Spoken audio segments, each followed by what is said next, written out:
믿었던 사람에게 배신당했을 때 우리는 어떻게 다시 일어설 수 있을까? 살면서 가장 아픈 상처는 무엇일까요? 몸에 난 상처는 시간이 지나면 아물지만 마음에 난 상처는 그렇지 않습니다. 특히 내가 믿었던 사람에게 배신당했을 때 그 고통은 생각보다 훨씬 깊고 오래 갑니다.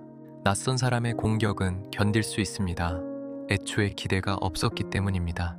하지만 내가 신뢰했던 사람, 내 이야기를 털어놓았던 사람, 함께 웃고 함께 울었던 사람에게 등을 돌려맞는 칼은 상상 이상으로 아픕니다. 배신을 당한 사람들은 공통적으로 이런 생각을 합니다.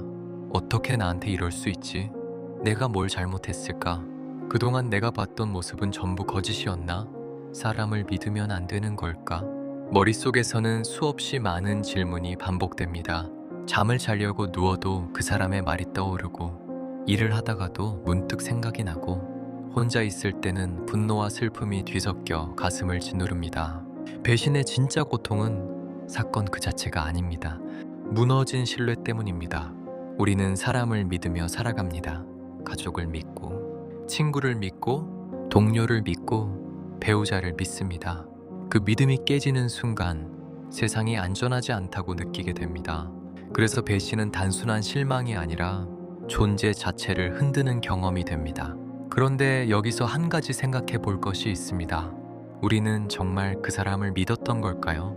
아니면 내가 기대한 그 사람의 모습을 믿었던 걸까요? 사람은 누구나 자신의 마음속에 상대방의 이미지를 만듭니다. 좋은 사람일 거라고 생각하고, 의리 있는 사람일 거라고 생각하고, 끝까지 나를 지켜줄 거라고 생각합니다. 하지만 그 이미지는 실제 그 사람이 아닐 수도 있습니다. 배신을 당한 뒤에야 비로소 우리는 상대방의 진짜 모습을 보게 되는 경우가 많습니다. 그래서 어떤 철학자는 이렇게 말했습니다. 배신은 사람을 잃는 일이 아니라 환상을 잃는 일이라고. 듣기에는 차갑게 들릴 수도 있습니다. 하지만 이 말에는 중요한 진실이 담겨 있습니다.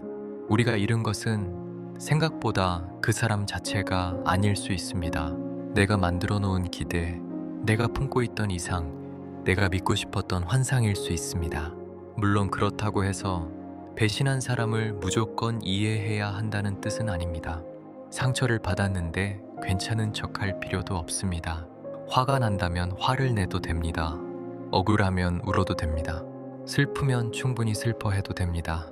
감정을 억누를수록 상처는 더 깊어집니다. 중요한 것은 그 감정 속에 영원히 머물지 않는 것입니다. 분노는 처음에는 나를 보호해주지만 오래 품으면 결국 나를 갉아먹습니다. 복수심도 마찬가지입니다. 상대방이 불행해지기를 바라며 사는 동안 정작 내 삶은 앞으로 나아가지 못합니다. 그래서 어느 순간에는 이 질문을 해야 합니다. 그 사람 때문에 내 인생을 계속 흔들리게 둘 것인가? 배신한 사람은 이미 자신의 선택을 했습니다. 이제 남은 선택은 내 몫입니다. 그 사건을 평생 짐처럼 끌고 갈 것인지, 아니면 삶의 한 장면으로 받아들이고 앞으로 걸어갈 것인지. 진정한 용서는 상대방을 위한 것이 아닙니다. 나 자신을 위한 것입니다. 용서한다고 해서 다시 가까워져야 하는 것도 아닙니다. 다시 믿어야 하는 것도 아닙니다. 그저 더 이상 그 사람에게 내 마음의 주도권을 넘겨주지 않는 것입니다. 생각해보면 우리 인생을 성장시킨 사람들은 늘 좋은 사람들만은 아니었습니다. 때로는 나를 실망시킨 사람, 나를 아프게 한 사람, 나를 배신한 사람이 인생의 가장 큰 가르침을 주기도 했습니다.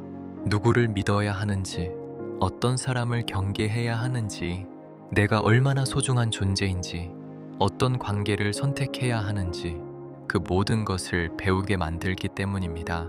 그래서 시간이 충분히 흐른 뒤에는 이렇게 말할 수 있게 됩니다. 그때는 정말 힘들었지만 그 경험 덕분에 더 단단해졌다. 상처는 사라지지 않을 수 있습니다. 하지만 상처를 바라보는 시선은 바뀔 수 있습니다. 배신은 인생의 끝이 아닙니다. 오히려 더 깊은 지혜로 가는 입구일 수 있습니다. 오늘 혹시 누군가의 배신 때문에 힘든 시간을 보내고 계신가요? 그렇다면 기억하십시오.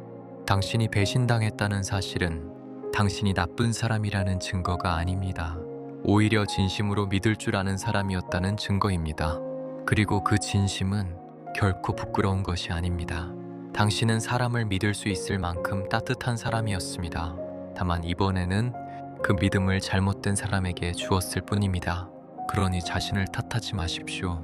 상처받은 마음을 천천히 안아주십시오. 그리고 언젠가 이 아픔마저 인생의 한 페이지로 넘길 수 있기를 바랍니다. 배신은 당신의 이야기를 끝내지 못합니다. 오히려 더 깊고 성숙한 이야기를 시작하게 만들 뿐입니다. 오늘도 당신의 마음이 조금 더 평안해지기를 진심으로 바랍니다. 그런데 시간이 지나고 나면 문득 이런 생각이 들 때가 있습니다. 왜 하필 나였을까?